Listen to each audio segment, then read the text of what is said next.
Well, outside the video store is a show called Off Our Stones. We got Andrew and me and a friend Cody. We're gonna rank some funkin' songs. Rank them songs, gonna rank songs. The longest list in the whole damn town. Longer than old King Kong. Leaner than the junkyard dog. All right, It's good to hear that again. Yeah, so some little housekeeping, I guess, or some updates on some things. If you remember at the start of the show or the start of set list, I had a black guitar. That was Frankie Defender. I've had him since I was like in grade 9. He unfortunately passed away. He is broken beyond repair. He's currently sitting in his case in the corner. Jeff Jarrett with the Schmoedowns. Yeah. With the there's a movie trivia Schmoedown sticker on it, among others. But yeah, this is Tabi Takamine. This is the new guitar. Yeah, it's a great little pickup. So, congratulations to you on your new baby. If you don't hit the mailman in the head with that, I swear you're missing a golden opportunity. What? Do the classic Jarrett there, like grab him by the arm, spin him, and then just bam right over the head right now. Guys, welcome back to Off Our Stones, the show where Brooklyn and I decided that screw Rolling Stone magazine, we decided to make our own top 500 list. We are in the thick of it now, where it is songs that were on both of our lists. Cody is here to tell us if our list is bullshit or not. The voice of the people. Cody's still got 5 vetoes to his name. 5 hours of playtime. And 5 switches. Don't forget, I have 5 switches. And 5 switches, yes. We also have ours. We do still have ours as well. Let's see if anything happens. Just didn't add. What are your bullshit rules? What bullshit Infinity Stone did you give yourselves on your own flipping show? What is this? Brooklyn and I, if we decided that there's a song that we had on our list that we decided maybe wasn't the right addition to this list, we can yeet it out and replace it with something else. But how does that work when you both have a combined song? Do you have to agree? I would say so. I thought about it, and I'm like, if I'm going to replace a song, I have to talk with Andrew about it. So. Right, you guys have to agree on it. You can't just yeet one of his because you thought it doesn't. That would be. I mean, I like the idea. I like it. Cody, guess what? This list doesn't actually matter in the grand scheme of things. No. So. Tell that to the person that's sitting here every freaking week. It means something to me, damn it. It's real to me. Real to me, damn it. Shut up, Mr. Producer, man. We weren't talking about you. All right. So we're going to start the Guardians of the Galaxy week? I mean, what? Did I tip something? Sorry. There's a few songs from Guardians of the Galaxy on this week's episode. I'm just saying. Oh, there. Yes, there is. Yeah. Yeah. Well, I mean, hey, look. They had good music, so yeah. They're good. All right, but let's get started. Back into the thick of things. The song at number 210 on our respective list is. Oh, his wife. Let's Stay Together by Al Green. Let's stay together. Thank you for the assist, Brooklyn. Why don't you start? Yeah, this is it's a really pretty song. The chord progression in this is surprisingly simple. Like it stays in like the kind of the pop sense, but it goes like down a semitone each time throughout the verse. And I think that has a really pretty sense to it. But it's also just kind of like it's that typical love song of like, well, I want to stay together. Given the hardships that I guess that are kind of happening with it, how the horns are used in this, I think are really effective. I'm surprised that I have this higher than you, because I think we have, because we were both really enjoyed this song, obviously. But yeah. No, I do love this song a lot. It probably should have been maybe in like my low 300s now listening to it again. But there's a lot of other Al Green songs that have a lot of similarities to this one that we may talk about later. Who knows? We'll find out. But this one's just really sweet. It's sincere. Al Green's voice in this is just absolutely fantastic. Those horns just like add the perfect like punctuation to this. It is just an utterly romantic song that has stood the test of time extremely well. Cody, what do you think about? Oh yeah. Now, one last thing I wanted to add. When it gets to the line, like whether times are good or bad, happy or sad, he does kind of like a tease where he like goes to change the key into it, but then comes right back. And I think that's kind of like, all right, you're not fitting into like all the tropes. Absolute ear candy.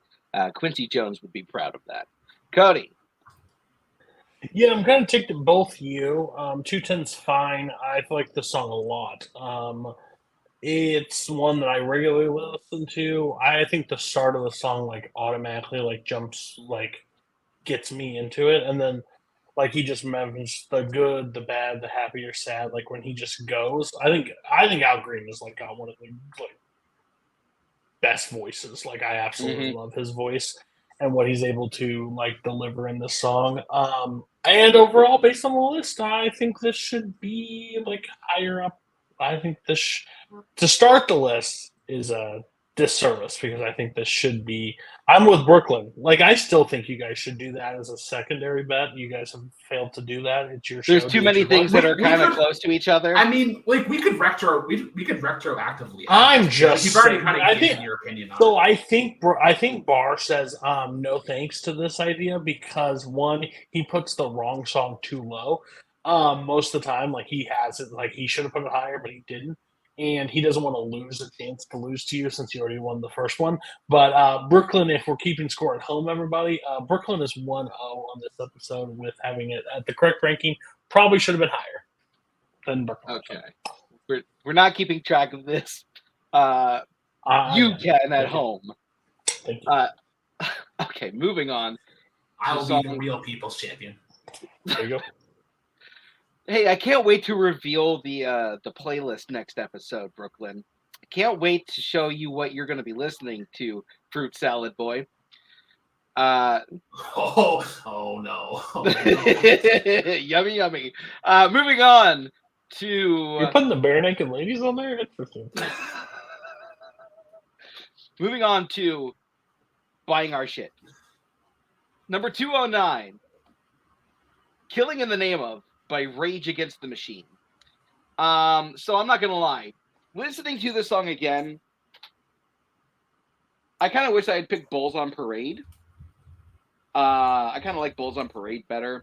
But that doesn't mean I don't think that the song is super strong. And I was wondering what it was about this song that I think really ties everything together. And then I started singing it in my car. And I thought to myself, holy shit, I cannot pass this off to save my fucking life. And that's when I realized that it's Zach De La Rocha's vocals on this song that just absolutely anchoring it. Just the way that he screams, fuck you, I won't do what you tell me at the end. Holy shit. Rage Against the Machine is the perfect name for this band because Zach De La Rocha's voice has so much fury and power behind it.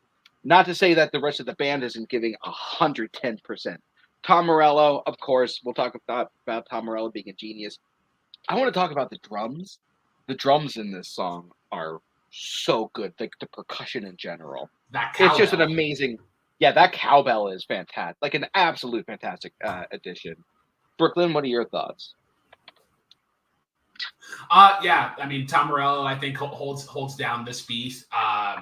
It's a surprisingly easy riff, I guess. So it's in the drop D, so there isn't a ton there, but it's just effective enough. It holds the groove. It does what you want in a metal song. You want to bob your head, and then it's just like. Whenever you get to like, and now you do what they told you, and it just slows down, and then it's like, all right, we're gonna ramp it back up, and then you have the thing that Andrew loves. It has the floor tom and the snares like that. You've heard it in every post-hardcore build up, like the yeah, it's just that's the part I love about it. I wouldn't necessarily say it's a gripe, but like just looking at the lyrics now and like there's a very repetitive nature of it, and then in the middle there's that like one verse of like, all right, here's really what Zach Del Roca wants to say, and I think that's kind of the gem in all of this is that you can go back to that and find the new little lines in there.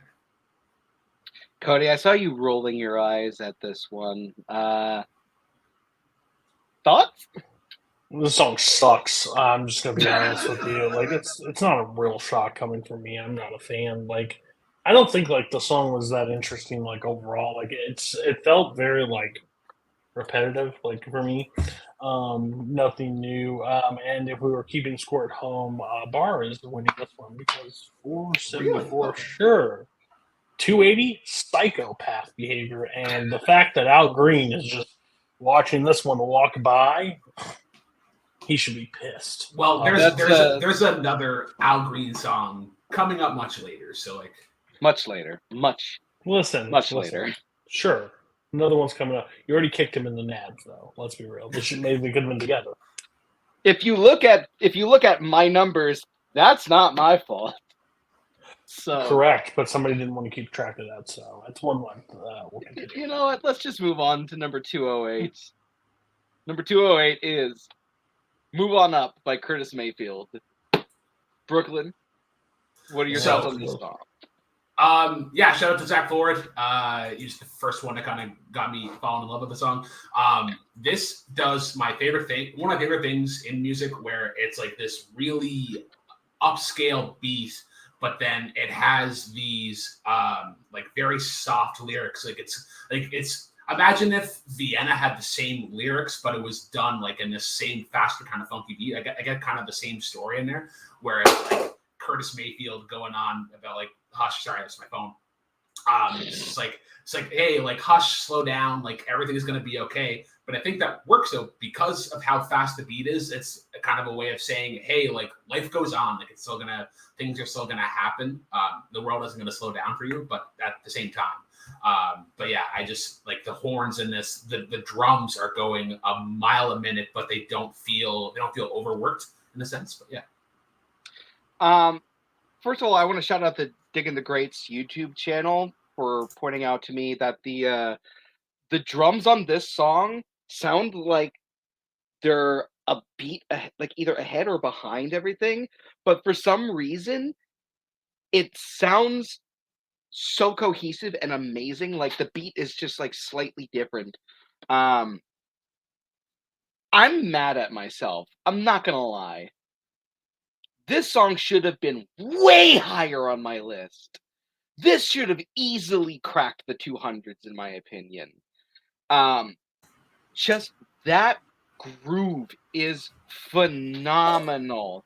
The horns just add like this rich texture and color to it. And that falsetto that Curtis Mayfield hits in the chorus, oh, so fucking smooth. It's just amazing. Yeah, so whether you're listening to the single version or the one that's like 9 minutes long. Yeah, it's about 8-9 minutes, yeah. Yeah.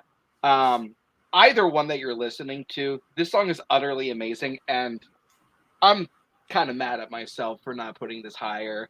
But does Cody agree that it should be higher than where it's at on my list, or is Brooklyn right? Interesting. So I think the song's fine.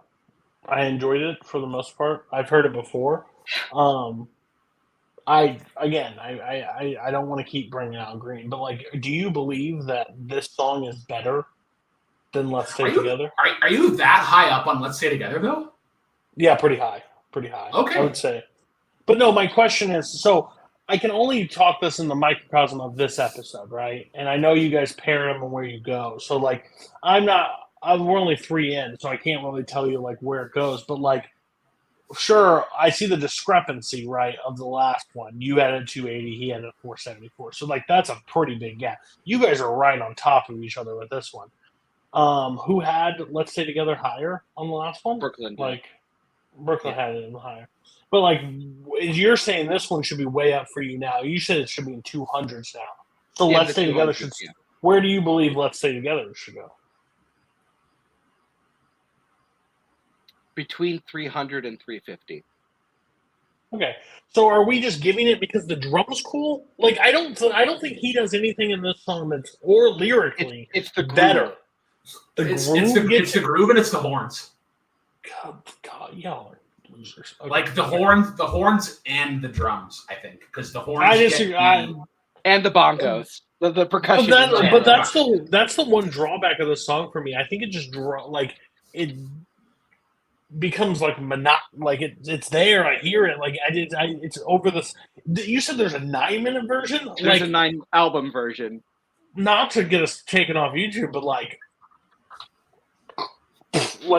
no, like that would just be drive my car off the road. Like, no way. There's this. It's fine. It's cool. I think his voice is good, but I'm just saying if we're going to compare two, I believe Al Green has a better voice and overall a better song. But it's tough. It's tough between the two, in my opinion, to choose. And I think Brooklyn also disagrees. You said in the 200s. He's like, "What are you talking? Like, what are you talking? Like, no, I like 300ish is okay for me.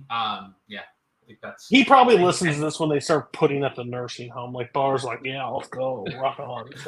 All I hear is, and I'm like, okay, tapioca time. Yeah, that's it. Time to go to the line. All right, moving on to number 207 on our respective list. Master of Puppets by Metallica. I had it at 335, and Brooklyn had it at 412. This is just an expertly woven together song. There are like so many different pieces of this song sprinkled out. Like it's almost like a couple different suites in a sense, and it just flows so cohesively that I'm trying to remember what kind of how the guitar. Like the name of the guitar playing in that moment, but where it starts to like the style or whatever? slow down a little bit. Yeah, the style. Oh, where it's like slows down to it. Flamenco kind of? Yeah. Yeah, thank you. That kind of flamenco piece. Plus lyrically, it's just like Metallica is not always the greatest lyricists. They're not ever like, well, I mean, Saint Anger, never mind. But it is a really well-written song as well in terms of the lyrics of just like addiction. So it's just a really incredibly pieced together song that flows super well. Great energy, great power. It's an amazing piece. It's just such a great riff, and like that's obviously a little bit about it, but like James Hetfield is such an incredible rhythm guitarist. Like he does just down strums on that, and that is tough to maintain because eventually your hand gets sore. And like I know that like there are some guitarists there that would do like kind of like the down up to kind of get the same speed with it, like half the strum. But like when you go to the original version, or if you hear him do it live, he's just going down the entire time, and it's just like you're hitting the bass note of it every time. And I think that's effective, especially when you get into re-listens of it, because like you can kind of tell like when people are doing that differently. The time signature kind of thing, like in the middle of it, like the and like it has like the little I like how that kind of grows on you as the song goes. I found that really hard initially just to kind of stay with the beat, but then it just kind of like you're just acquired to that kind of thing that happens in it. But yeah, the really pretty guitar solo in the middle, very reminiscent of One and kind of the stuff that they were doing there. But yeah, this one also kind of got memed to death. If you were ever, especially after Stranger Things. Well, yeah, but there was also like because like Guitar Hero still got streamed quite a bit. Like people were playing like this version called like Clone Hero, and then they were like, yeah, let's FC Master of Puppets, but like at 200% speed. So whenever I hear the song, like I don't I feel like I've heard a sped up version more often than I've heard like the actual like original. Cody, do you wish the song was sped up, or is this cool? I'm kind of indifferent on Metallica in general. Like, I don't love Metallica. Like, it's your uncle's like favorite band, or you're like, that one friend that just listened to his dad's music a little too closely and just like that's the best music ever.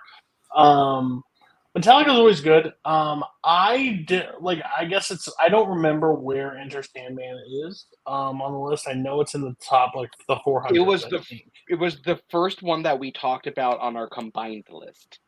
Okay, so I still would always have like a special spot for Enter Sandman over Master of Puppets. That one just was like, I think, like storytelling, but like how like kind of creepy it is. Although it's like how it plays and how the music sounds together. I always think that's just like something cool. This one's fine, but this is like if I think like what's a Metallica song, like yeah, this sounds like what a Metallica song would sound like. Enter Sandman just sounds different to me. So I would put Enter Sandman down, but I think Master of Puppets as like a music, like how it's constructed, deserves a spot on the list for sure. I would say as well, I think 412 is a little low for where it would stand on my list now. I would be more comfortable, I think, with where Andrew has it. So yeah, cool. Because I think I have it at a good spot. I wouldn't change mine. But let's see what our thoughts are on the next one, which is number 206 on our list. Come on, you. Are You That Somebody by Aaliyah? Brooklyn, you can start us off with this one. Baby girl, man, fucking Timbaland is just such a great producer. Like I was like looking at songs that hit number one on the billboards throughout the 2000s and 2010s, and man, there's like a good like 3-4 months where Timbaland is either involved with the song or is just in the song, and it's amazing how much he's able to elevate anybody that he's working with. I know we talked about before how the cry kind of throws us off at times. Yeah. But this is like that fast pace, like similar to like Beyonce, where she's just like that. It's that controlled precision of it. And yeah, it's like I would have loved to have been in a club whenever this was on, like in its kind of prime. I just think it'd be great. Yeah, no, this song, we lost Aaliyah way too soon, too soon, tragically. And as I said when we had talked about it before, her control is just absolutely stunning. Like the way, like at every which way that she's throwing her voice, but you can still understand everything she's saying. She's still hitting the notes correctly. Plus, she's just got so much, just like this great delivery. The baby noise always throws me off.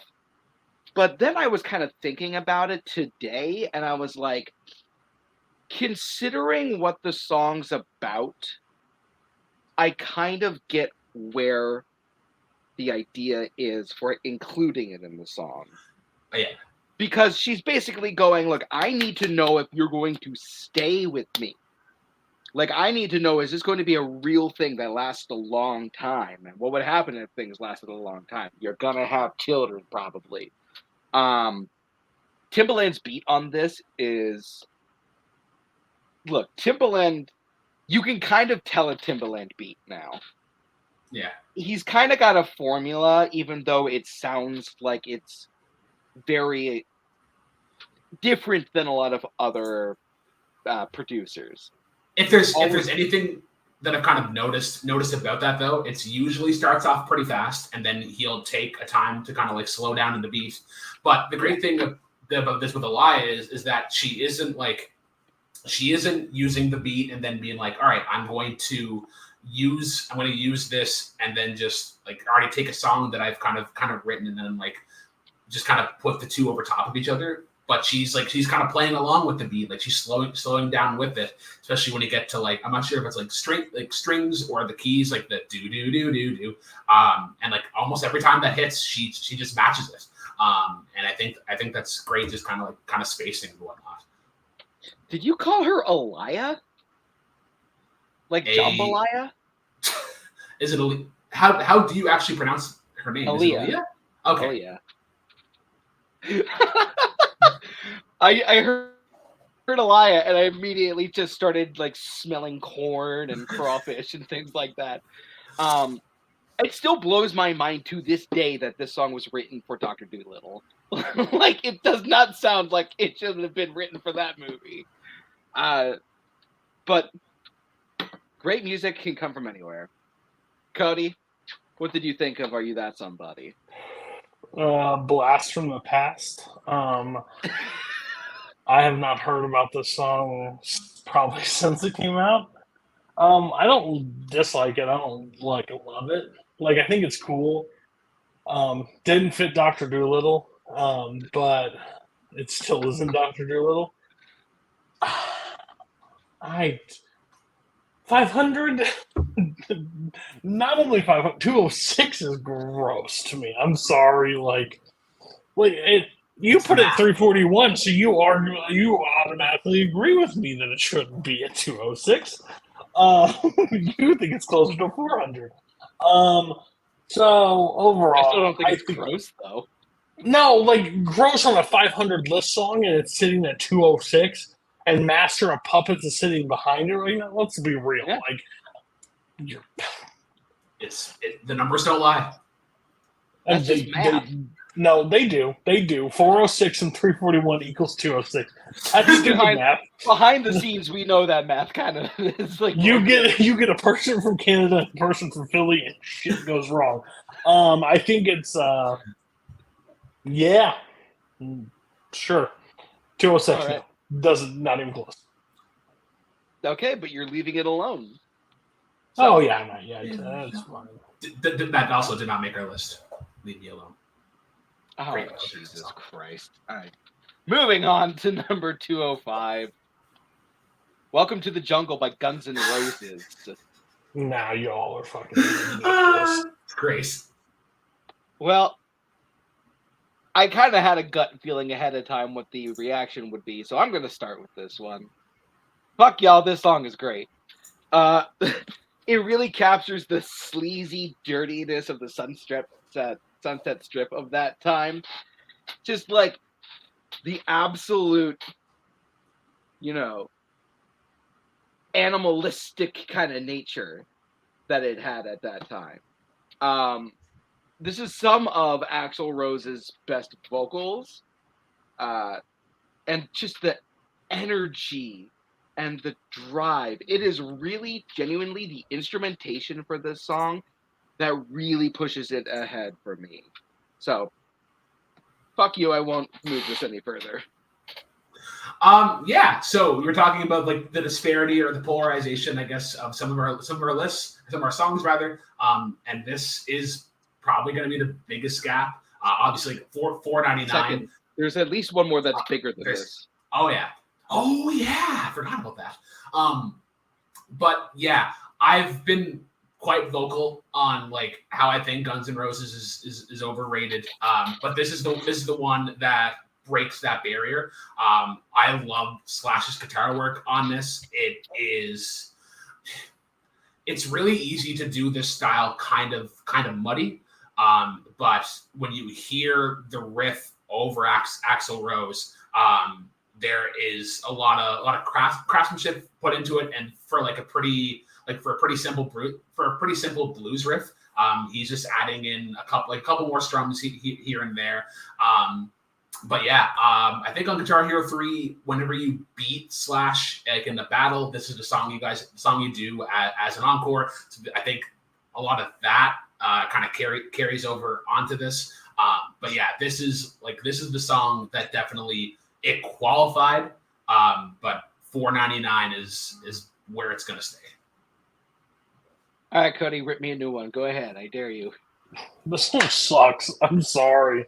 Like, I remember being in 8th grade thinking this song is the absolute best song I've ever listened to in my life, and then I grew up and went through puberty.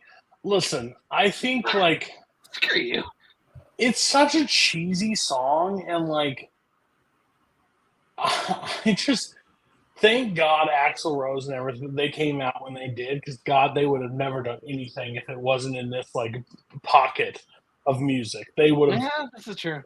They were products of their time, and I think there are some good Guns N' Roses songs. Don't get me wrong. I think there is some good songs out there. This one has like multiple factors going against each other, overplayed to the nth degree. Like I have never started like a high school football game that had that "Welcome to the Jungle" as soon as like people storm the field. Like, shut up! We are literally in St. Louis. Like, there's not a jungle in anywhere. You may be called the Tigers, but I don't really care. Like, you're an idiot. That constantly, every high school friend ever like party, it comes on at least one time. There was an idiot at the high school dances. It's like, hey, let's listen to "Welcome to the Jungle." We're to dance. What are we doing? Like, it's just multiple things overplayed to a degree. I think Slash like really good. Like, he's just a product of like a bad band. Personally, like, he gets bad reputation like of like, oh, he's in that band. The band's bad. Like, if you like the band, I'm proud of you. Jeez. He's out of line, but he's right. That must be a Philly thing. Like, I don't know what to tell you, but like, I think there are bands that, what's the word? You said like the grunginess of the LA Strip and stuff, but I think like Motley Crue, like overall, does a better job of like portraying that grunge of that time frame as Guns N' Roses, with less of a douchebag as Axl Rose, because he also has not let this age very well either. Because I mean, if we're comparing frontmen of like Guns N' Roses and Motley Crue, it's kind of like two bees from the same pod. I don't know. Yeah, I would say the pretty I'm much sure the the name of the guy from Motley Crue. I'll be honest with you. I'll take the 52 to the 48 any day of the week. I'll take the 48, 58 from Motley Crue. But I agree they're not better. But we're not arguing about Motley Crue songs sitting here at 205. We're sitting here talking about Axl Roses. So if you think this is overplayed, how do you feel about "Sweet Child of Mine"? Because I think that is like immensely overplayed, and like people celebrate that song a hell of a lot more. Okay, so that one's weird. That one's harder for me because it's featured in such a great movie called Big Daddy. Is it in Big Daddy? Yeah. When is it in Big Daddy? But it's not sung by them. It's sung by Sheryl Crow. Oh. Oh, okay. She's got yeah. But overall, I think it is. But maybe it's not even. I don't even know. Maybe that has also a different version of it, so it's like people can relate it to two different artists instead. But I think I don't. Again, I never heard "Sweet Child of Mine" as much as "Welcome to the Jungle." But I agree. But I also like "Sweet Child of Mine" more than "Welcome to the Jungle." Cody, you need to go to 230. Who are you? "Sweet Child of Mine" was higher on my list. I was the only one who had it, though. But you have this at 230? Yes, I do. You're a crazy person. I know. Have I ever denied that I'm a crazy person? I'm cuckoo for Cocoa Puffs, okay? Who's that other artist you really like that I hate? I can't remember. It's been 7 years. Peter Gabriel? Peter Gabriel and Guns N' Roses must get your toes tapping at the nursing home. That's crazy. Go ahead. I'm hoping to go see Peter Gabriel in concert next week. That's disgusting. He's playing at the Wells. Can you hold up a sign that says "My friend thinks you suck"? I'm not gonna do that. All right, let's move on. You might get called out. The next song is at number 204. "Let's Get It On" by Marvin Gaye. I can't remember who goes first, so I'm gonna go first on this one.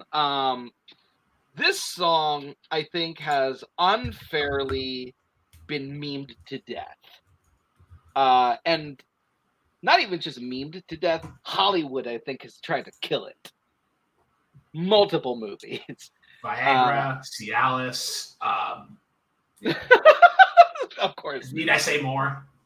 Yes, exactly. But if you listen to the lyrics, well, yes, it is about sex. Mr. Producer, that you beat me to it, Mr. Producer, man. Thank you. There is still a sweetness to this song. It's not just like it's not like, hey, let me give it to you right now. It's like there's nothing wrong with me loving you. Baby, na na na. And giving yourself to me can never be wrong if the love is true. It's just like a really sweet romantic song that just happens to be at a tempo and the bass line that's just really sexy. And gee, boy, Ed Sheeran did a great cover of this song, didn't he, guys? What a great cover, Ed Sheeran. Brooklyn, what are your? No, it's the lawsuit thing. Oh, okay. Yeah. I agree with you that it's been kind of mean to death, like especially that opening lick and line. Like I've been really trying, baby. I agree with you when it gets into the like, there's nothing wrong with me. You really get like that release of all that emotion. I know we were talking about it earlier with Move On Up and like how Cody's like doesn't really like the kind of the repetitiveness of the riff, and I could understand if people were like, hey, that riff kind of stays the same and it's kind of flat. But I think it's got a nice kind of flow and kind of like a loop to it, where you have like the low kind of tenor sax that's kind of filling out the bottom but supporting the bass, but then you have these strings that are kind of supplementing the guitar and like the kind of melodic work that's happening there, and then you have Marvin filling in basically the rest of the range. So yeah, I think like there's obviously going to be a lot of songs that are on the list that stayed, like that were on the 2010 list that stayed on for the next edition, and it's like I can't find a reason to take it off. Yeah. One more thing I do want to point out about this song that I really do like a lot. It's going to sound odd, but it's the backing vocals. I think the backing vocals on this song really support this a lot, and I don't think it's something that a lot of people think about when they hear the song, but the backing vocals and the production on this are just really strong. Cody, what do you want to get it on? Ooh, wish you'd never said that again. So on this, yeah, like this is probably the last, like with all three of us, probably the last place I want to be talking about "Let's Get It On" by Marvin Gaye. So I bet when this song came on, like there were some babies born. Oh, for sure. This song. The problem is now, if you turn this song on in any bedroom ever, it ain't getting on. They're gonna laugh and then probably be like, you're a cheesy fucker, or like we can't to this. So they've literally burned this song. Like that's the problem. I can't like I used to like this song because I think the song overall is good, right? But it's like one of these songs that like, you know, when you're 13 and someone says penis and you just laugh because you're a 13-year-old kid. When you hear a song about sex, you're like, oh, this is great. They're singing about sex.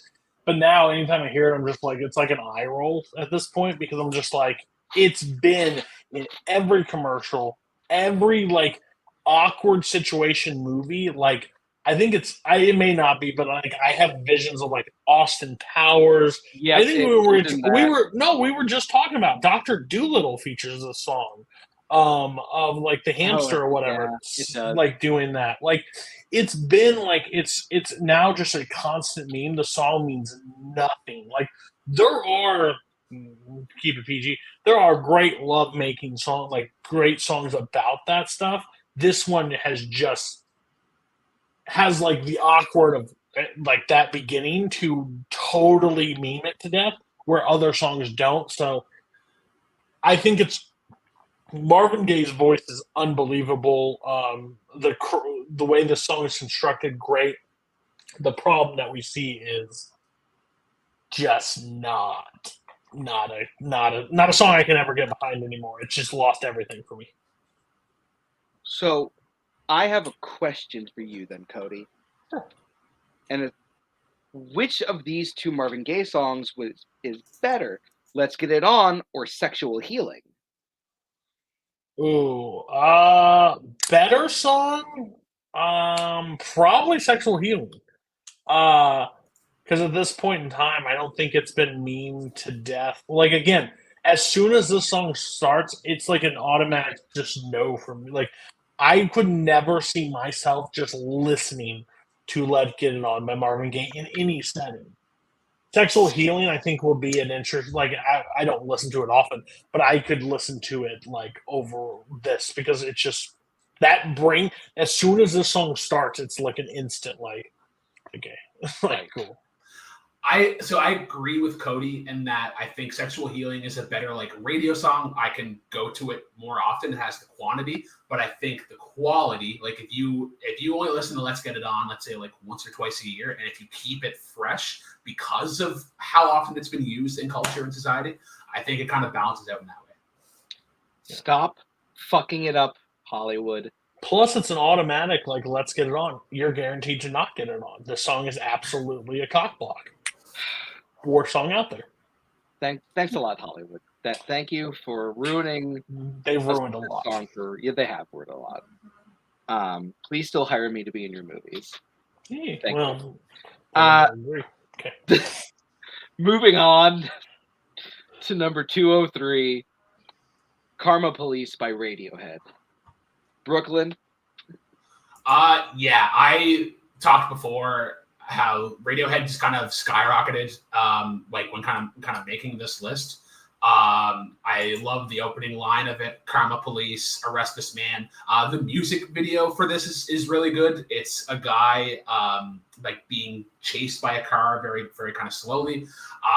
But you get into like these guys are definitely kind of like the 90s of Pink Floyd, where they have these like simplistic kind of like verses and like ideas, but then as you delve into the song, it gets a little more out there, and like especially with like the guitar on the end of this and how effect heavy it gets. And then like we were talking earlier about the backing vocals on Let's Get It On. The kind of like the falls in the backup vocals when it gets like the I lost myself, and then I think there's the response of like them kind of ascending. But yeah, I had it at 286. I think this is a good placement. It probably stays here. But yeah. Oh no, Andrew's frozen. I'll keep talking. What else can I say about this song? Okay. I can insert myself if you like. Yeah, I mean, Cody, yeah. Wait, what are your thoughts? I feel like Radiohead really wouldn't be your kind of band. Yeah, we've went through this before. Radiohead's not my cup of tea. And when you said Pink Floyd and Radiohead, you couldn't have put like those two in. Yeah, you described it both perfectly. They may be separated by decades, but I'll tell you right now, they hit right close to home when you said that comparison. Just not my cup of tea overall. Bar is incoming. Oh man, here he is. I swear to God, New Jersey Wi-Fi is just the worst. Code, just going off on a side topic for a tangent. Cody, I think it was Chance was the first person to have really bad internet, and then it was Boatman. Is it now Andrew? Like, or is there another like king or queen of just really bad internet? Or to be Jack? I don't know, Jack. I think Jack over Andrew. Jack's figured out. Tuig has moments. He's now in a situation that he could be, but it's definitely Bar has always had some up and down, but right now it seems pretty rough. I think he's frozen again. He is. He is, man. But yeah, Radiohead just overall not my favorite kind of band. And is this the one that no, Nazar is a Pearl Jam guy, right? He's both. Okay, he's back. Yeah, I'm back. Okay, let's see about your Karma. Thank you, New Jersey.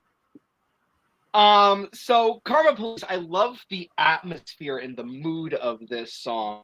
The there are some lines in the lyrics that are just like so vivid in their imagery that you can't kind of help but like the line about the one guy humming or buzzing like a refrigerator, just like a really well crafted line.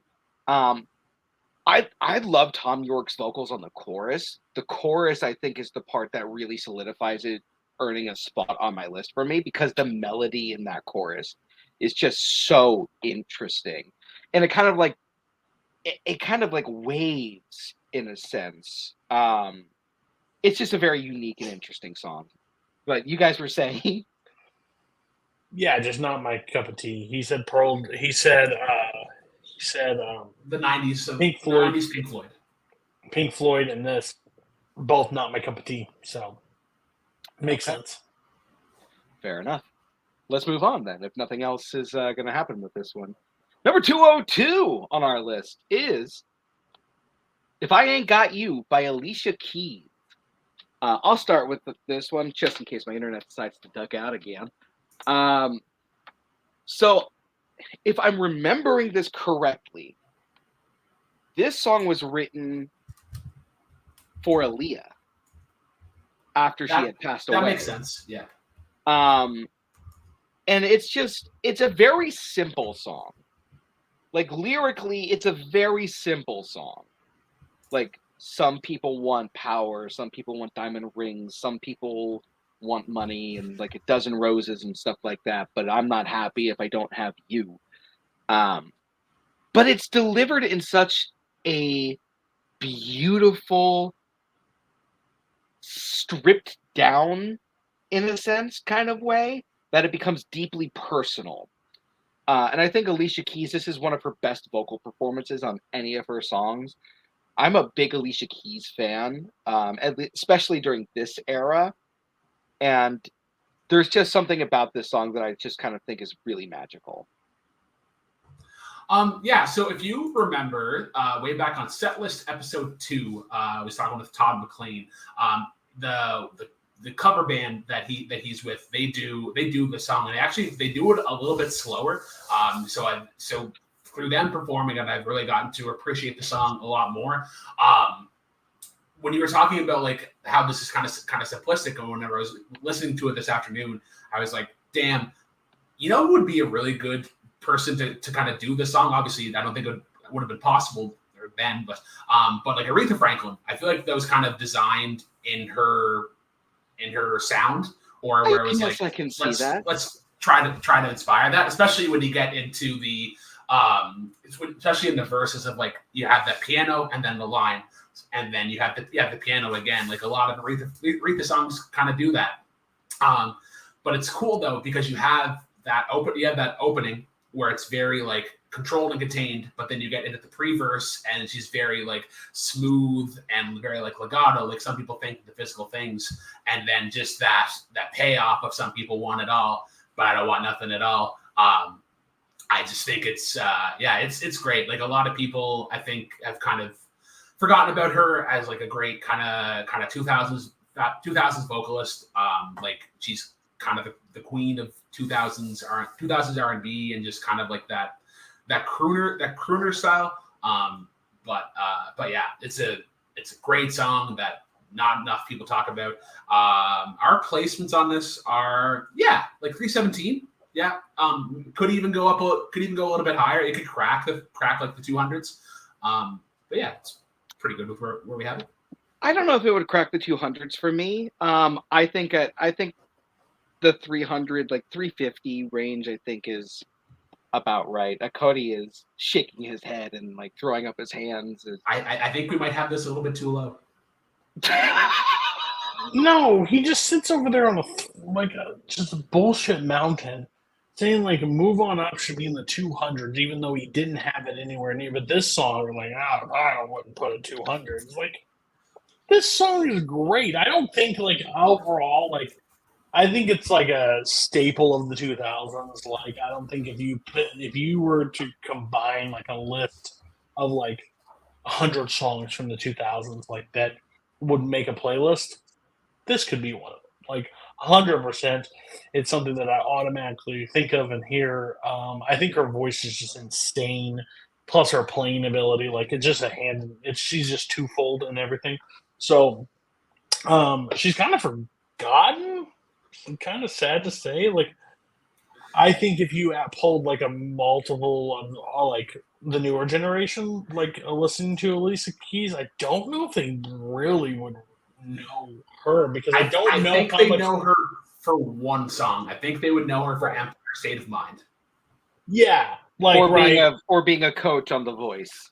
Right, but like some would say in the early 2000s, Alicia Keys she was a like queen. hung the moon. Like Yeah, there was very few that could compete with her vocally and like what she was able to do on the keyboard, like everything. She was the part of the award show that you come out when like somebody had like a roaring act and she'd come to settle everything back down. Like she's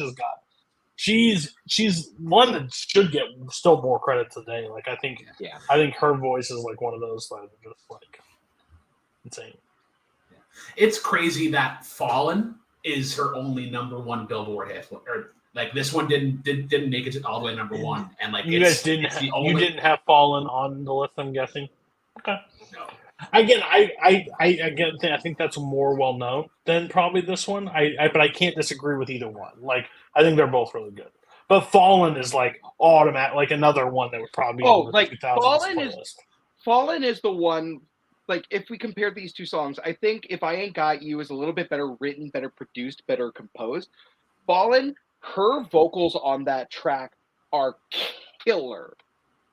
So yeah listen to Fallen if you haven't. Let's see what moved one spot ahead of this one, though.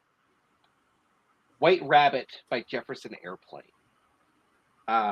This is a weird song in the sense that there's no chorus. It's just one long verse, in a sense. No, don't you say that there's a chorus, Brooklyn. There's no chorus in this song. What's the chorus? The chorus is the end. When you get to like the remember and they resolve the tension that they had been building for the entire song. We talked about this last time. You can't be a chorus if you have one moment at the end. That's not a chorus.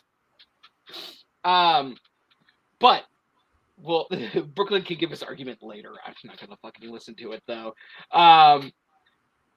But it's just it builds. That build is incredible. Once you get to the end, like it is almost like cacophonous, but it's still contained in a way that it's not like steamrolling through you. And just like how parents in the 60s didn't realize that this was about fucking drugs. It baffles me to no end. There is no way you cannot. I cannot fathom that. Even what this is like referencing, like this is obviously Alice in Wonderland, and Alice in Wonderland is about a trip. That's arguable. I'm not saying you're wrong because I kind of agree with you, but yeah, Brooklyn. Yeah, this song is a reminder that great songs can not necessarily have a build, but they have the attention to detail in terms of loudness and softness. So I'm gonna get into like some kind of music-y stuff.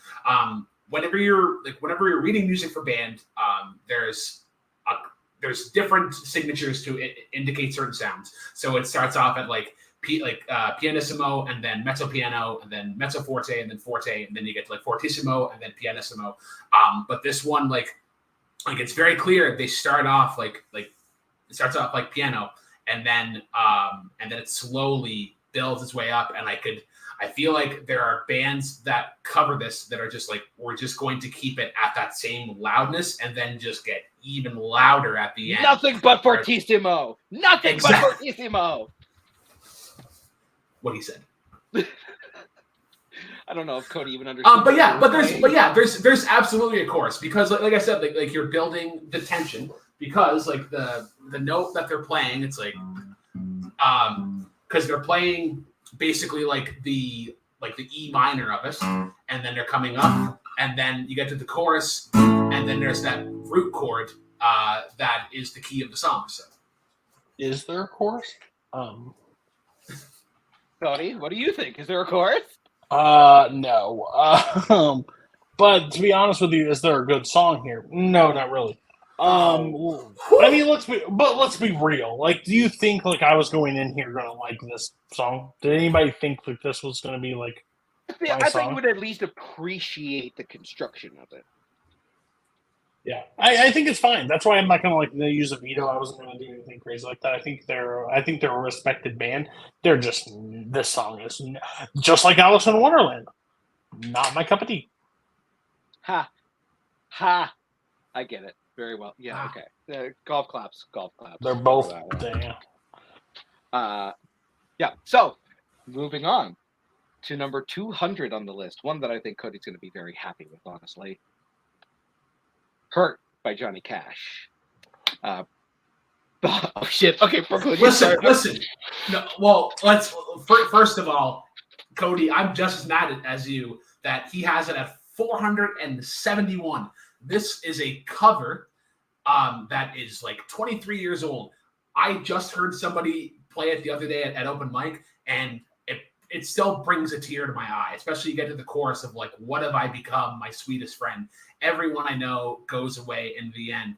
And it's just like, it's this self-reflection, and obviously like it's a perfect song for Johnny Cash because it encapsulates his whole career and his whole life. And there's a lot to resonate about it because you can kind of do that yourself. And it's realizing the things that are happening in life. The piano, how it's just slightly out of tune. Andrew, I know I talked about it before, but this is 3 chords and the truth. Actually, well, there's 5 chords, but that main verse is just 3 chords. But yeah, it's been talked about to death. It's still an all-timer. I would argue that like 200, I think, is the perfect spot. Like I should even have it at 200.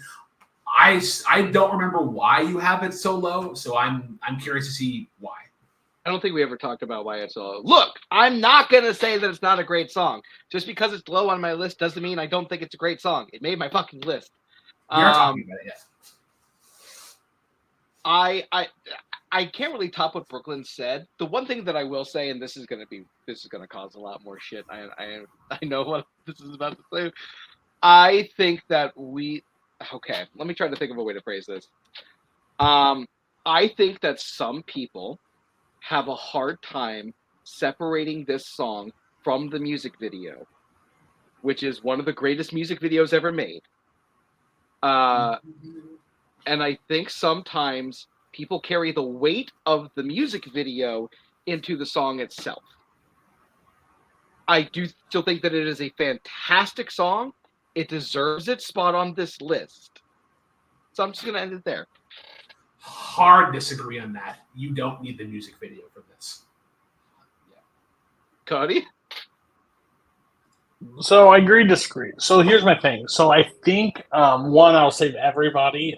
One of my first retooling move up. This will be the final song of this week's list. Like this should be the last song in the order, in my opinion. So this is gonna be your first swap. This is my first swap. It's 100% should be the end of this episode. I agree with you. So the video does, like him being so near the end of death, I think makes this song. But overall, hearing his voice sing it, you can tell that without a song. Right. I don't know.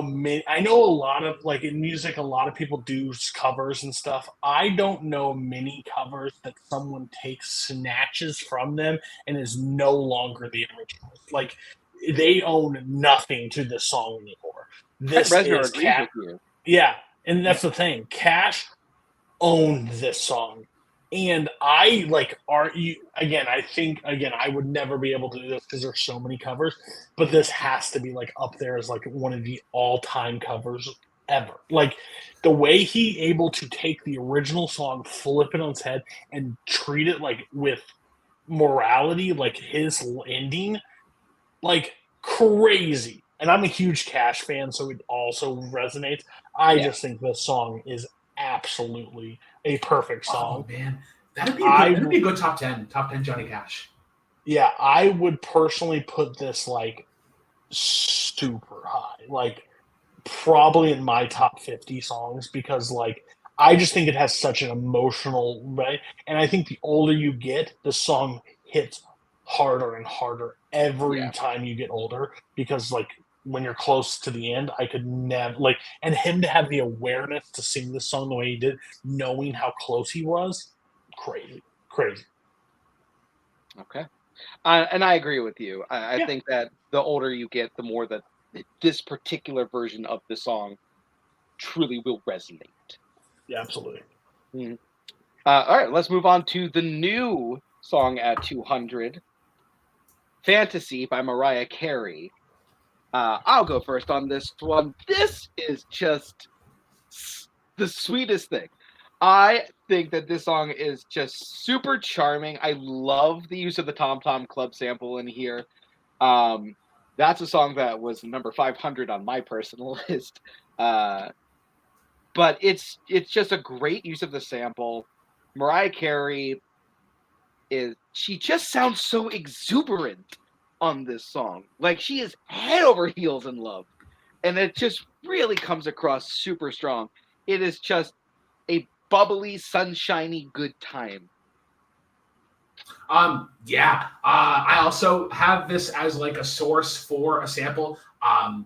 I think if you go back to the teaser of this whole series, Like, it's referenced that I have Big Dick Energy on my list, and I stand by that.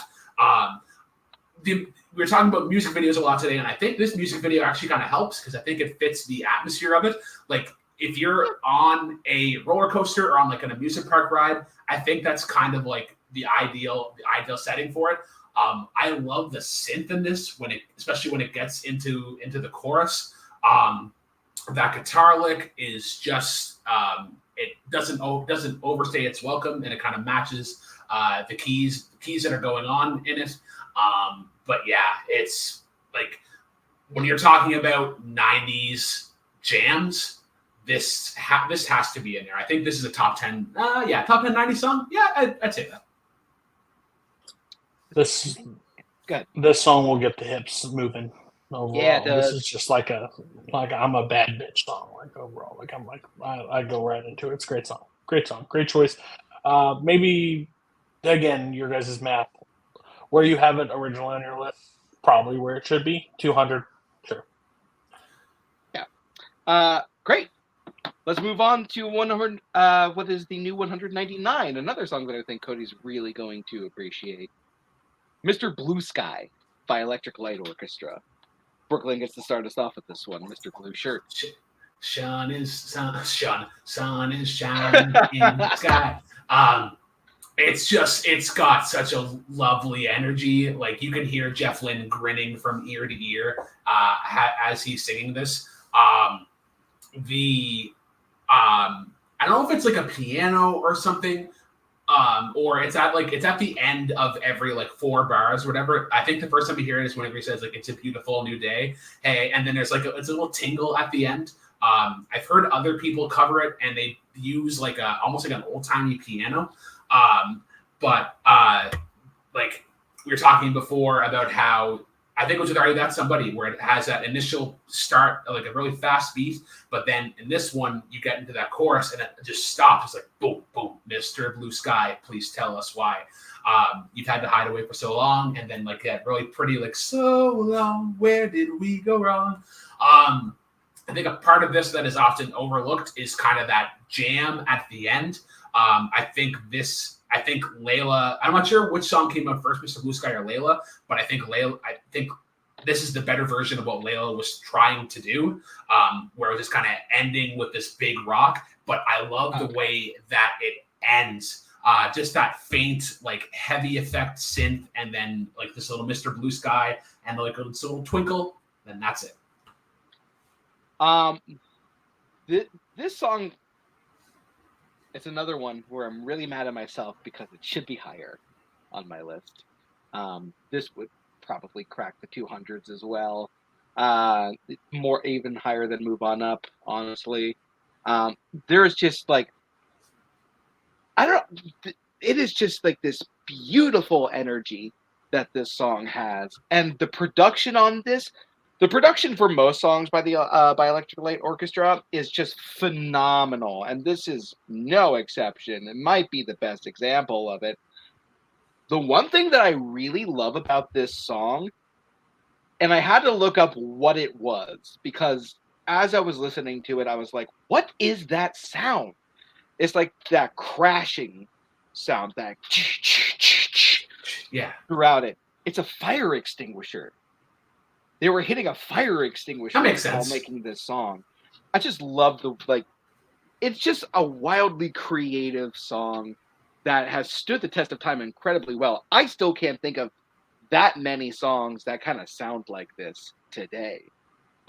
So yeah, amazing song.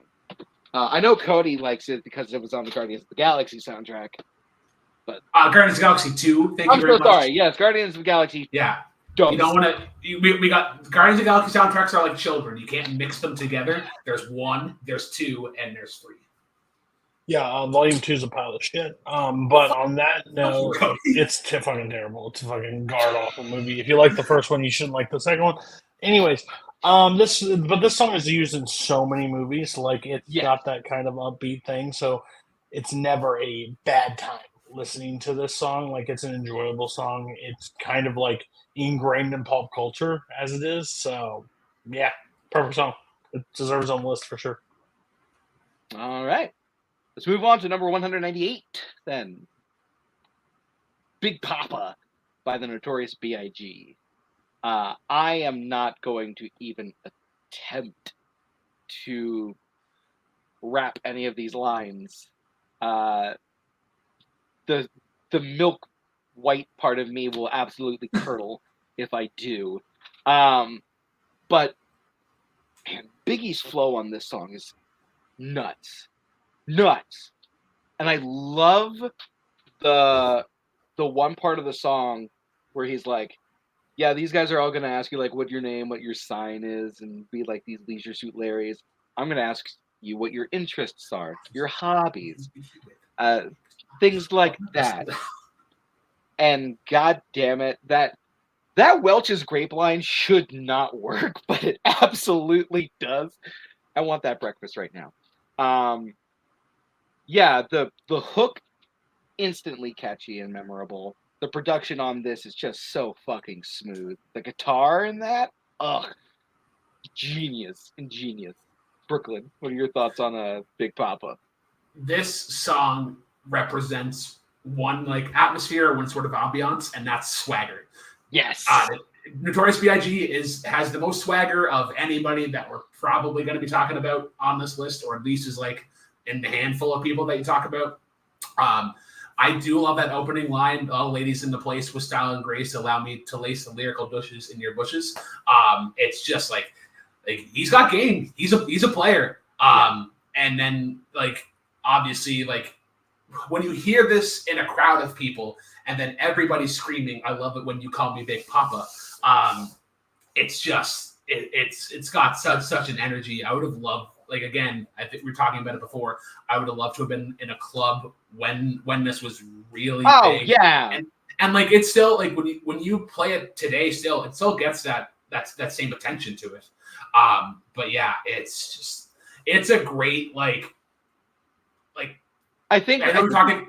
Sorry. I think you put it excellently when you said like the swagger that this song has. It's just incredible. Like. Honestly, it gives me a little bit more confidence, and I don't have that much.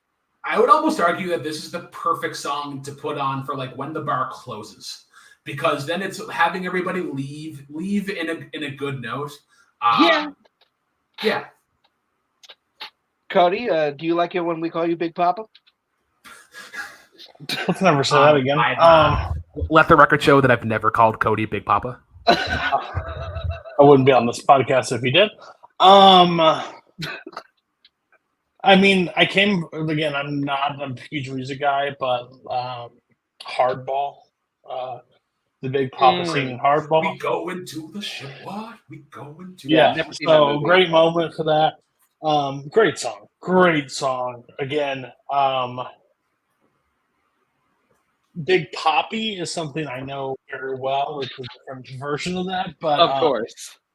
but Big Papa, like Notorious B.I.G. deserves a spot. This song is like still like it's basically the people that I hear like when growing up like try to do this song should never have attempted this song. But overall, the song works very well, and people think that they can do it, but they probably shouldn't. But Probably it should. deserves a spot on this list. If I had another switch up, like it could be two, like next to her. It's a great song for this list. Great choice. I mean, you do have 4 more, Cody. You can still. Oh, I'm not using them all. Peter Gabriel, if he's at the end of the list, I gotta take him out somewhere. So let's be real. Fuck. All right, let's move on before I stab myself with a sharp object. Number 197. Getting Back close. to Curtis Mayfield, baby. It's Pusher Man. God damn, the bass line in this song. That bass line is just instantly memorable. That like it's incredible. The tightness in this song, it's just so well constructed. Curtis Mayfield, I think, is slowly starting to become like one of my favorite artists, especially the Superfly soundtrack. Like every song on that's just banger, banger, banger, banger, banger. And this is probably the best one. Yeah, it's just got a great flow. That melody is fantastic. And just every time he goes, I'm your pusher man, that dip in the melody, just combined with that bass in that moment, it's such a perfect combination of music. Yeah. I like the overall arrangement of it. The drums in this are really light, and I think that's kind of letting the bass and guitar sort of drive it. This song is obviously about drugs. It's about a drug dealer, and I think it's kind of like how he's delivering it, where it's like he sounds almost a little bit on something, and I think that's just kind of helping out the song. But it's also about how society, like that kind of society, builds figures like this. Yeah. No. Yeah. 457. Like I don't know. I think I had this. Did I have this higher than Big Papa or lower? You had this lower than Big Papa. Okay, yeah, yeah. If I had this higher, then I'd be like, no, I'm crazy. 457 is fine. 220 though is a bit egregious, but I know also 197 is. I don't know.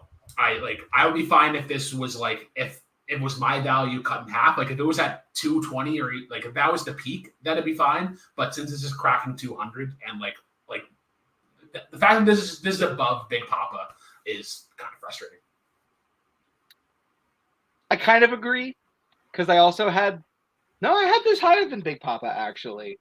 So okay, so I'll throw it back to you. Why Pusher Man over Big Papa? That bass line, you hear that bass line? It's gotta get that. It gets me toe tapping. It is the bass line. Yeah, that's disgusting. Look, again, I think they're both fantastic. Okay. That's just, okay. I agree with you, but that's just like where I am always going to be separated with you guys. A huge degree, like those parts of the song will never weigh like super high over the lyrics, the vocals, like that stuff. So like, I think the bass line's cool, but like it would not outrank Big Papa just because of what he's able to do in that song. That man makes great Welch's grape juice like line like work in a song. That shouldn't be the case, but he does. So I'll give you, it is what it is. Sure. Okay. I thought the song was fine. I haven't really heard. I've heard the song before, but like overall list to no, it's not my cup of tea. Oh God, I think Cody may not be a Curtis Mayfield fan, and that makes me sad. Possible. All right, let's move on to number 196, and I'm tearing up already. Father and Son by Yusuf aka Cat Stevens. Brooklyn, you can go first this time. Yeah, this is another kind of pretty folk song. It's not the use of Cat Stevens songs that everybody thinks of. But yeah, it's really pretty in the guitar and whatnot. And then it's obviously a father kind of talking to a son, find a girl, settle down. Similar to Vienna in a sense. I feel like we're talking a lot about these, like, hey, life is pretty long. Don't take it too fast. But yeah, I don't really have anything much else to say on it. So this is another one of those songs that kind of like falls into the line of like Johnny Cash's Hurt, where I feel like the older I get, the more and more and more this song is going to hit me emotionally. I don't have any kids right now, so I can't speak to parents that listen to this song. Yeah, that's also another thing. Not a father, so right. But I find this song super emotional, where this father is obviously like trying to give his son life lessons because the son is obviously moving on his own now. But the line about how every time he tries to give him help, his son turns away. Like, wow, god damn, that's just an emotional sucker punch of a moment in that song. It just carries so much weight in its lyrics and its delivery, and just like its simplicity and its arrangement. It's a absolutely beautiful, heart-tugging piece. But Cody, you have kids, so what are your thoughts on this one? Yeah, Cat Stevens. Overall, Cat Stevens' voice is like one of my like. I really love his voice and like the way he he sings. This song is just beautiful. Like overall, like and again, I will be honest with you, I didn't really hear it. I don't think I heard it till Guardians, to be honest with you.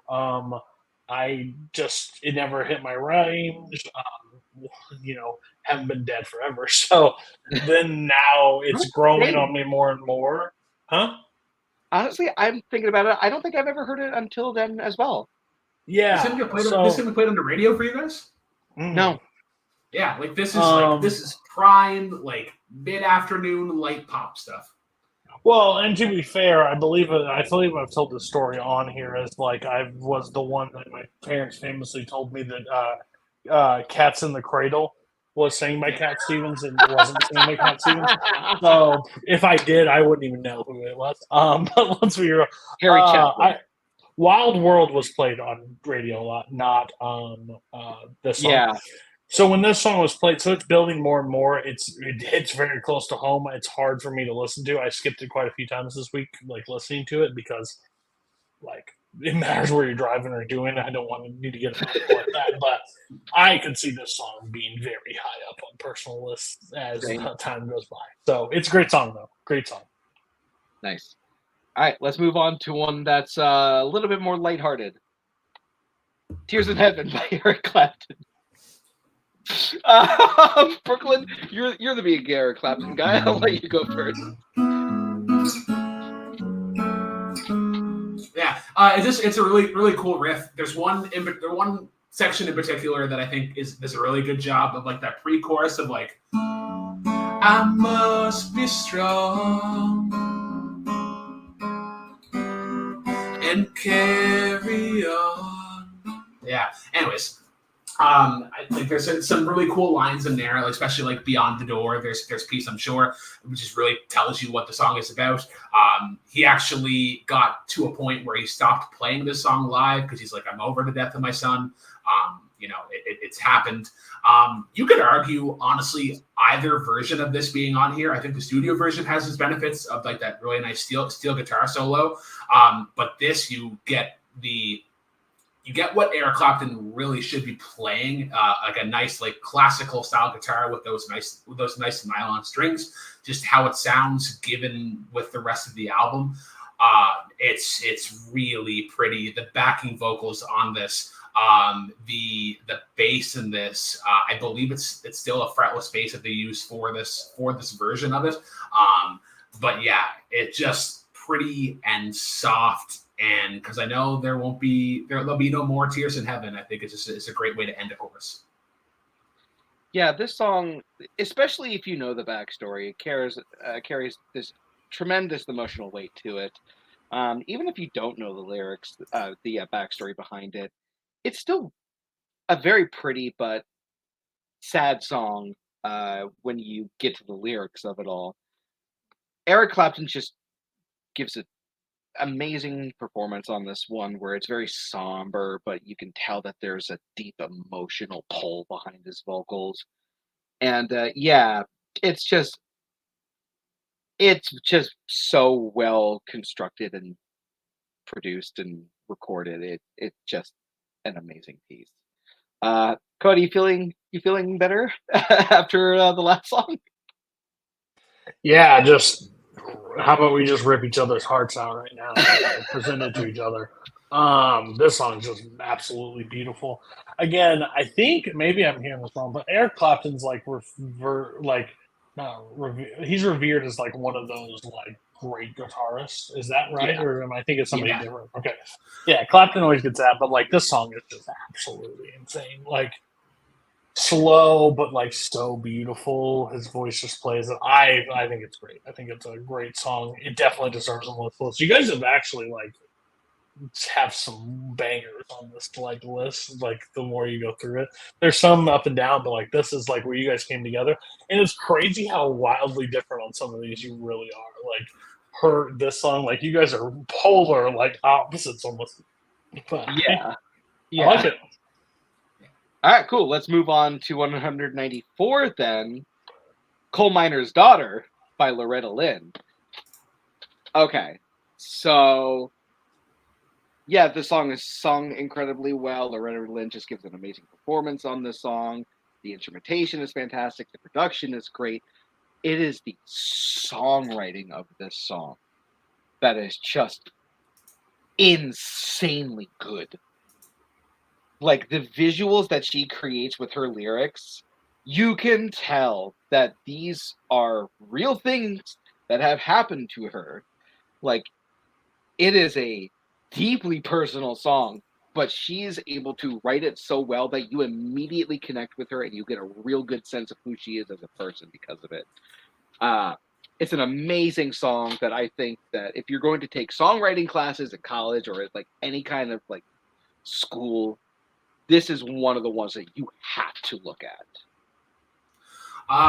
I love the arrangement of it and like the production of it in particular because of how slow it is, and like given that it is a country song, each instrument in the back really has a chance to shine. Like you can hear the pedal steel guitar in this. You can hear the banjo and how intricate it is. The bass line is still moving this along, and then you still have Loretta Lynn. That is a very hard name to pronounce for some reason. I somehow still haven't watched Coal Miner's Daughter. I feel like after watching that, I could probably appreciate this a little bit more.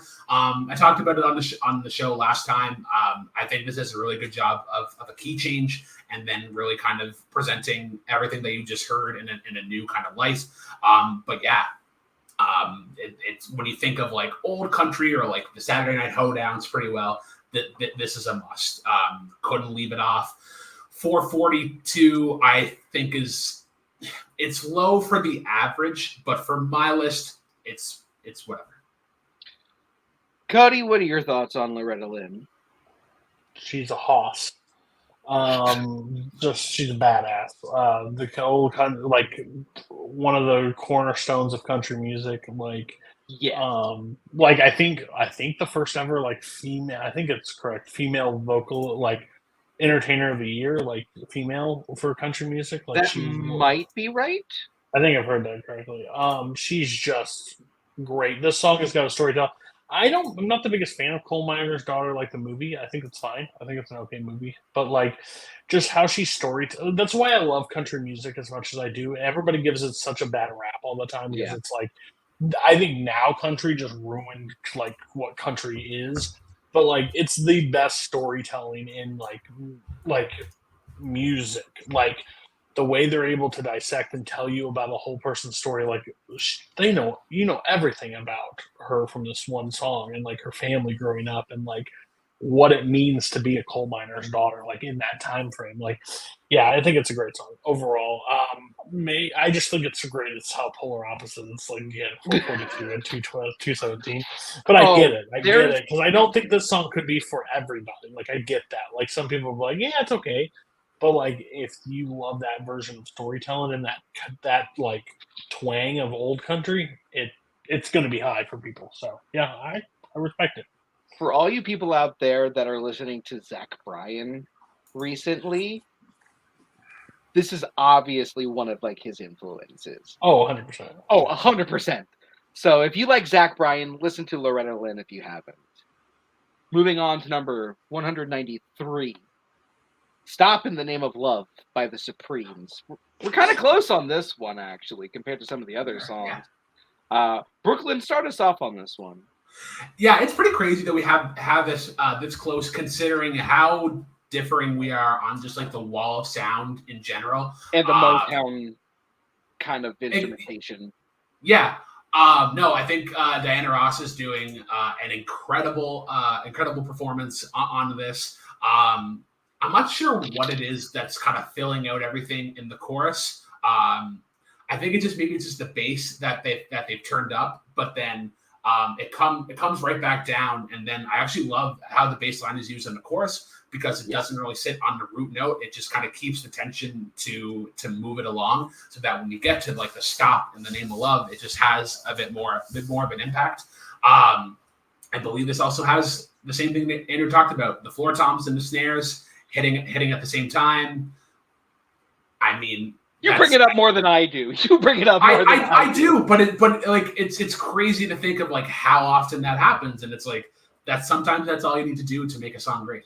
Mm-hmm. Yeah, amazing. But yeah, no, this is fantastic. The production on this is just like top-notch quality production. I love the way they deliver the word stop. It's just, there's like a real punch to it.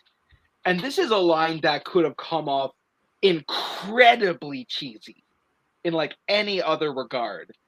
Like, I feel like you give this song to almost anyone else and it does not hit as well as it does with this. And yeah, just like everything Brooklyn said, the vocals, the bass line, the drums, it's an amazing piece. I think Cody's a fan of Supremes, if I'm not mistaken. So yeah, okay, good. I'm getting the head nod. What are your thoughts? I'm pretty much a fan of any time of this kind of music. Like I love that era. I love that music. It's just wait. And Andrew's the old man of the group? Whoa! I mean, I don't claim that Peter Gabriel's my favorite song. Right? That's quintessential old man music. Let's be real, okay? Fuck. Come on. My grandfather likes Peter Gabriel. Calm down, okay? Can't wait to talk about him at least 3 more times. You might not be able to. If you have 3 more, then I have 5 vetoes. That's insane. I don't know if it's actually 3. Well, thanks for telling me. I do know the actual number. Yeah. Stop. Okay. Let me talk. Okay. Yeah, great song. I don't like it definitely gets repetitive, like overall. Like I like it. I think it carries on. Like some of those songs back then are pretty short, like sub 2 minutes and stuff like that.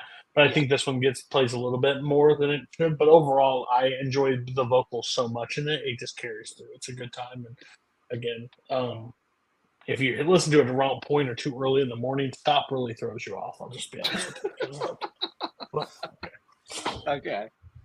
All right, let's move on to the final song that we're going to talk about since we moved Hurt up. Dog Days Are Over by Florence and the Machine. Sure this isn't by the Glee cast? Okay, just check. You know what, Brooklyn? I'm gonna let you start. I fucking love this song.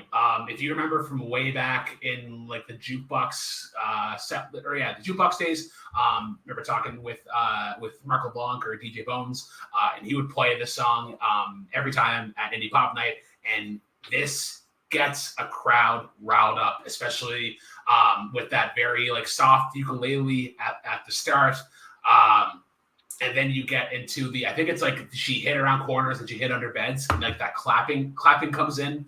And then you get to like run fast for your mother, fast for your father, run for your children, for your sisters and your brothers, leave all your love and your longing behind. You can't carry it with you if you want to survive. I think that's a great line. And then you get into the like where they just cut everything out. And it has like that kind of breathy kind of like, all right, let's stop, take everything in, and then get right back into it. I think my favorite line in this song is where is it? Oh, happiness hit her like a bullet in the back, and then especially like just how she slows that down. Would it be a spoiler? It's in Guardians of the Galaxy Volume 3. Oh, Like it's that movie's kind no, of it's been out for a little bit. Yeah, no. This fucking it ends the movie, and that's my favorite part of the movie. I love that they used this song, and it how they celebrate it as how it should be. It's just a way to kind of just be in the moment. I argue that this like 210 I think is even a little bit low. This should be a top 200 song, but again, and we're polarized, and you have this at 434. Yes, I do. In fact, you know what? Looking back on it, I probably would have swapped this song out with either Delilah or I can't remember the actual name of the song, but it's I think "Tell Me Where to Put My Love." Both Florence and the Machine songs that I think might be better than this one. However, this song is still fantastic. I love the harps. Like the string section in this song, the plucking strings is just such a great melodic piece in it. Florence Welch has one of the best voices in music right now. Like her voice is so powerful, and her control is just money.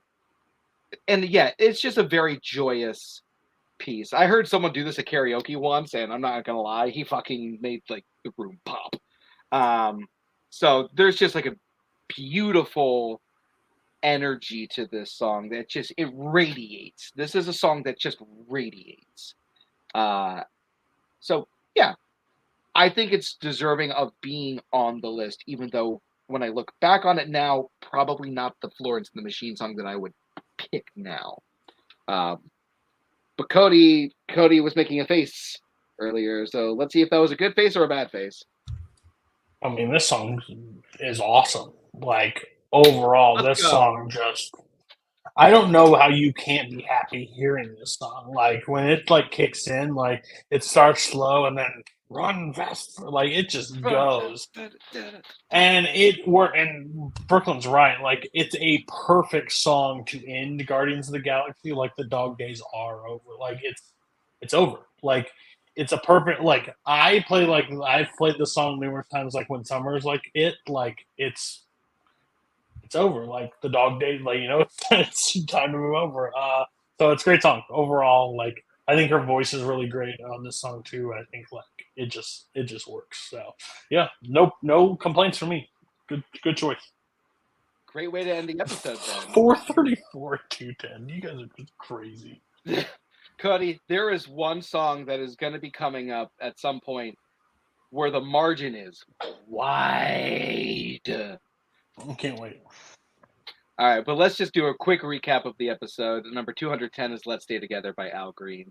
209 is Killing in the Name of by Rage Against the Machine. 208 is Move On Up by Curtis Mayfield. 207 is Master of Puppets by Metallica. 206 is Are You That Somebody by Aaliyah. 205 is Welcome to the Jungle by Guns N' Roses. 204 is Let's Get It On by Marvin Gaye. 203 is Karma Police by Radiohead. 202 is If I Ain't Got You by Alicia Keys. Number 201 is White Rabbit by Jefferson Airplane. 200 is Now Fantasy by Mariah Carey. 199 is Mr. Blue Sky by Electric Light Orchestra, aka ELO. Number 198 is Big Papa by the Notorious B.I.G. 197 is Pusher Man by Curtis Mayfield. 196 is Father and Son by Yusuf / Cat Stevens. 195, Tears in Heaven by Eric Clapton, the acoustic live version. 194, Coal Miner's Daughter by Loretta Lynn. 193, Stop in the Name of Love by the Supremes. 192, Dog Days Are Over by Florence and the Machine. And 191, Johnny Cash's cover of Hurt. Cody, I had sent you the next episode's playlist with one little hitch.